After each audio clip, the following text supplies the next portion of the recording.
If your e-commerce email isn't pulling the revenue that it should, it's almost always one of these 4 things. I'm going to go through all 4 and the specific fixes for each one. By the end, you'll know exactly where yours is leaking. So this video is for anyone who's running an e-commerce brand and you feel like your channel could be doing more, that it should be doing more, but you're not quite sure where to start.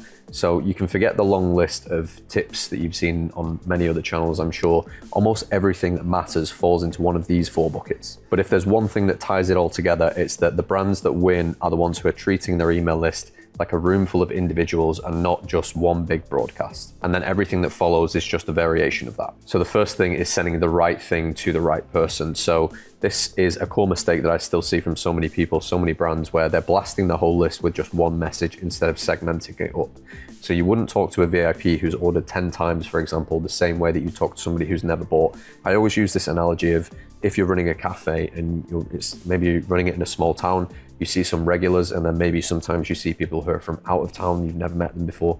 You'd speak to those 2 different people differently depending on your relationship with them, and that's what you should be doing with your emails as well. There's so many ways that you can segment your campaigns, but in general you want to be doing it by behavior, by engagement, and by purchase history. When you have better targeting in place, you're going to reduce unsubscribes and you're going to increase your conversions. So again, adjust the copy depending on who it is that you're sending to. So you want to have some kind of warm, familiar tone for loyal customers, but then for people who are non-buyers, they've shown some interest, they just haven't crossed the line yet. They need a bit more education, a bit more proof, a bit more nurturing before you can start talking to them the same way that you would your customers. You can also let people tell you what you want. So one of the features that we use for all of our clients is a preference center. So we make sure that whenever somebody signs up to the email list, they can tell us what it is that they're actually interested in. If they want to hear about new products, if they just want discounts, if they want to know all the news in the company, they want everything, they want maybe recommendations, or they want value-based content, we let people tell us what it is that they're actually interested in so that we can send emails that they're effective, that they're actually going to resonate with, and not things that are going to push them away and make them want to unsubscribe. Another thing that you can do is you can let people opt out of sensitive sends. So a classic example is Mother's Day, Father's Day. These might be your best campaigns of the year, especially if you're a gifting company, for example. But for somebody else who's just recently grieving the death of a loved one, then it's going to be the reason that makes them leave. So you want to make sure that you're giving them the option to opt out. It costs you almost nothing, and it really does earn real loyalty, and you can reuse that year after year as well. The second thing that you need to do is you need to protect the list like it's a business, because it is. So deliverability is your foundation across your entire email marketing infrastructure. If you don't have this in place, then literally nothing else in this video matters. So this is paramount. If you build on sand, it's going to eventually collapse. So here's how you can stop yourself from doing that. First of all, don't hammer people. Don't send them too many emails. That goes for campaigns and flows. If you've got flows in place, make sure you're using flow filters so that if somebody has recently received a campaign, or they've received an abandoned checkout or something else, your flow filters are in place so that you don't spam them with another 3 emails reminding them that they viewed a product 3 days ago or something when they were just casually checking out on your website. You don't want to hit them with too many emails. If you do, they're going to unsubscribe, they're going to leave, and that's going to make your deliverability nosedive. The second thing is using exclusion segments. We use this all the time, where if somebody's recently purchased, we're not going to send them another promotional email. We're not going to send them a last chance reminder about a sale because they've already made their order. They don't need to place another order. Or for example, if somebody has recently joined your email list, then we want them to go through a very specific welcome flow so that they get a very specific and tailored introduction to the brand, and they don't just get spammed about Father's Day or Black Friday or whatever else it may be. They get a proper introduction to the brand, a proper story about the brand before they start entering the regular chaos of ongoing monthly emails. Third thing to do is clean your email list. So you want to make sure you've got a sunset flow that is in place, that is quietly re-engaging as many people as you can.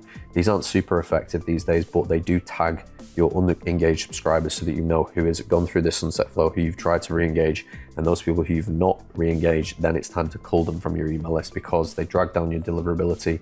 They also cost you a fortune in Klaviyo fees. So make sure you've got a sunset flow in place. Now, if you've got unsubscribes that are slowly starting to creep up, then it's indicating that you're sending too many emails and you want to bring that down a little bit.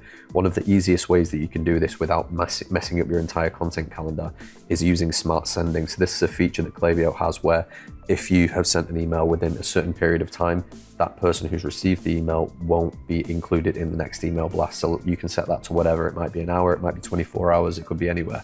So let's say that you set it for 8 hours. If you send 2 emails in that space of 8 hours, the person who's already received one within 4 hours, let's just say, they're not going to receive that second one. The benefit of this is that you can still contact people who you've not contacted in a certain amount of time, but anybody who you have, let's say by a flow email that you're obviously not going to be able to track what every single person is receiving at all times.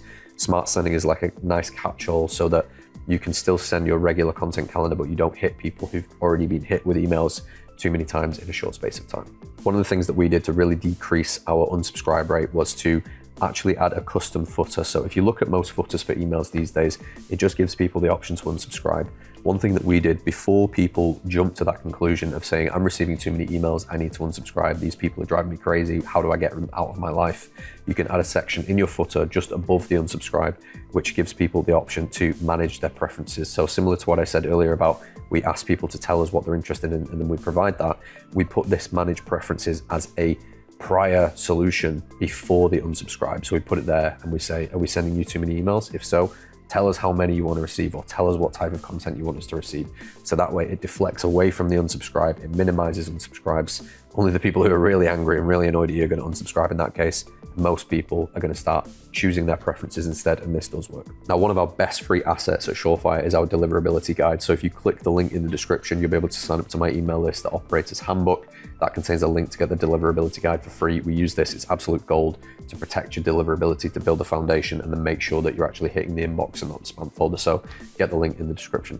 The next thing that you want to do is you actually want to feed this entire machine, this entire beast that you've got. So the whole point of email is that it's not going to scale your brand. It's only going to be a compounding factor of what you're doing on your acquisition. So if you've got no acquisition, you've got no traffic coming to your website, how are you going to get people to sign up to your emails? So you need to make sure that you have your acquisition working well, you've got traffic coming to your site, and then that's when email can do its job. And it does its job in the form of having an optimized sign-up form in place so that the amount of people that you've got, let's say it's 10,000 people coming to your site every month, you're capturing as many of those people's emails as possible to get them into your welcome flow. You can then retarget with campaigns, and then when they visit your site and they check out or they add to cart, you then retarget them again with flows, and then you know you've got all this data that you're building on people that you can constantly then use to engineer retention over time. And just a little point on campaigns, most brands actually undersend to their email list. They think that they're bugging people, or they think that if they send X amount of emails per week, it's going to be too much. There is somewhere a thumb rule in there. In general, I like to send not more than 3 times to one individual subscriber per week. Now, that doesn't mean that you send 3 emails a week total. It means that per email subscriber that you've got, those people only receive 1 email each. So you could have customers who receive 2, you could have non-customers who receive 3, for example. The whole point, again, go back to the first section, is that you're segmenting the topics that you actually put into your emails and you're sending it to the right person with the right message. And the fourth and final bucket that all this falls into is the simplest and yet the hardest as well.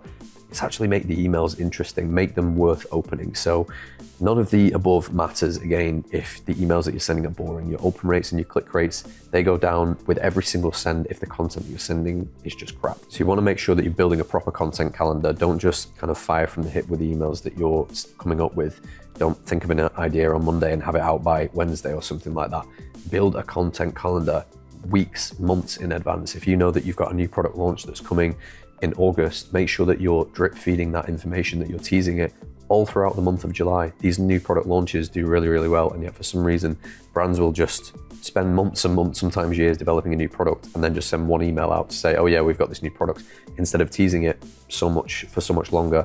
I've directly seen the direct comparison between brands who tease it and between the ones who don't, and I promise you, every time, the brands who tease it and the ones who build that hype are the ones who actually sell out more on the new product launches than the ones who just kind of like drop it on the table and say, there you go. There's so many different email concepts that you can run with. You can do educational emails, you can do poster style, sale emails, you can do product focus emails, you can do newsletter type of emails. One of my favorite concepts is plain text, because they're just so reliable and they convert so well because we use them so sparingly. I've done plenty of videos on these, but if you're not using plain text, you should really start using them, because they're one of the top performing emails that you can possibly use, and they cost next to nothing to make. So check out plain text emails. Probably one of the most important points as well is that you need to vary this content. So too many times I see brands who are running with the same kind of playbook for emails. They're trying to convert every single email, and that's just not the way that the email channel is meant to be run anymore, at least. You want to make sure that you've got some emails that are nurturing people, and then you've got others that are moving them towards consideration of a sale, and then some that are a bit more hard focused on pushing the sale instead.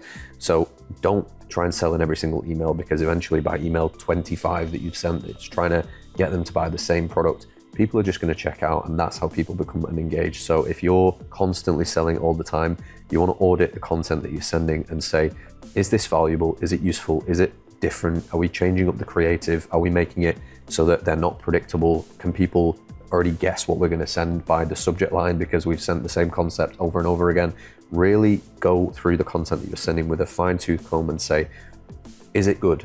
Is it interesting? Is it creative? Is it different? If it's not, make some changes. Okay, so that's the video. Now, the point of this whole thing is not to go and try and run and do 20 things all at once, because the chances are you might not be doing so bad in certain buckets, so to speak. You might have certain problems in certain areas, but not everywhere. So the way that you can do that is by auditing your Klaviyo account. The best thing to do there is to just simply walk through it and have a look at what you're doing.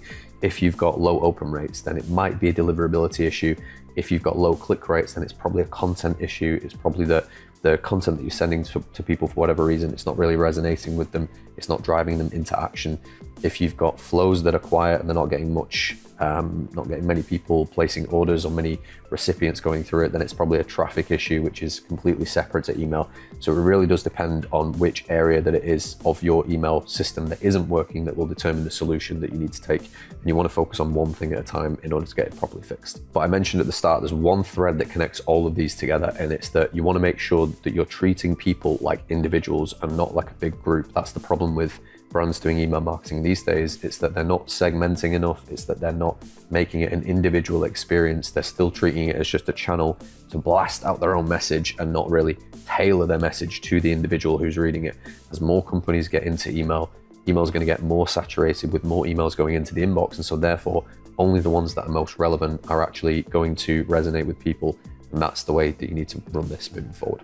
The honest truth for this stuff these days is that none of this stuff is particularly complicated. It's just quite arduous, quite unglamorous, takes a lot of time, and a lot of brands just simply don't have the time, don't have the energy to actually do it. So that's the whole edge that you've got here, is the more that you invest into this, the more that you're going to actually get people's attention, get people to buy into your brand, and then your email channel is actually going to run, and you're actually going to retain your customers way better than your competitors who are just running with a generic kind of spray and pray approach. And if you're going to fix one thing this week, then I recommend that you go and you look at the bucket that you feel most called out by. You'll know it in your gut that some area of your emails, when they land in your own inbox, they don't make you feel good, and you're not quite sure why.